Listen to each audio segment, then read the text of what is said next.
જ્ઞાનીબેન એવું ઠાકોરોનું વિચાર્યું હોત, આપણે 5,000 કે 10,000 સાઉન્ડ ના ખર્ચો થાય લગ્નમાં, કેટલો થાય? આ 5-10 હજારમાં કયો ઠાકોર ભાઈ આપણે દેવામાં ડૂબી જાય કે પેલો થાય? ભાઈ વાત સાચી હોય તો આ કહેજો, કોઈ ડૂબી જાય ખરી? તો આ જ્ઞાનીબેને બસ અંદર રાજકારણ જ જોડ્યું છે, બીજું કઈ નહીં જોડ્યું. જે અમને બંધારણ કરવું હોત તો નશાબંધી છે, આ દાગીના આટલા આટલા છે, છોકરીઓના રૂપિયા રે ઠાકોરો, ખબર છે તમને? પેલું દારૂ આવે, શું આવે? દારૂ એને આવે. જો જ્ઞાનીબેને ઠાકોરોનું વિચાર્યું તો સાવનની કોઈ બાબતની વાત ન આવત. અને કયા 5,000 10,000માં કોઈ પણ કયા ઠાકોર ભાઈ આપણે દેવામાં ડૂબી જાય? કોઈ ડૂબી જાય ખરી?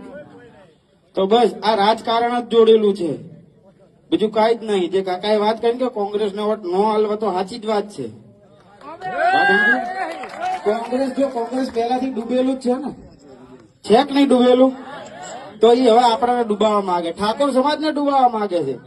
99% સાઉન્ડ ઠાકોરોનું છે. આ બીજી કાસ્ટ પછી આવી, બીજી કાસ્ટમાં ચલા 10% જ છે. 10% ની 5% થાય. ભાઈ મહેશભાઈ 5% હે, મેહુલભાઈ 5% ન હોય, 99% સાઉન્ડ ઠાકોરોનું છે. જો એમને ઠાકોરોનું વિચાર્યું હોત તો આરી બાબતનું આના બંધારણ કરો. કોઈ આપણે સાઉન્ડ વાળા કોઈ લાખ રૂપિયા 2 લાખ રૂપિયા લઈ નહીં રહેતા? લઈ લે ખરી કોઈ? કદાચ નોર્મલ ઠાકોર ફેમિલી હોય તો 2500 રૂપિયા પ્રોગ્રામ કરતા હોય. 2500 કેટલા મફતમાં ઘણી જગ્યા મેહુલભાઈ છે, અમી છે. અમને એવું લાગે ને કે આ ભાઈ હડો હાવ મધ્યમ, હું પોતે કરું છું, જેના મા બાપ ના હોય, દીકરી જે ના હોય ને એને હું પોતે સાઉન્ડ કરું છું, મફત કરું.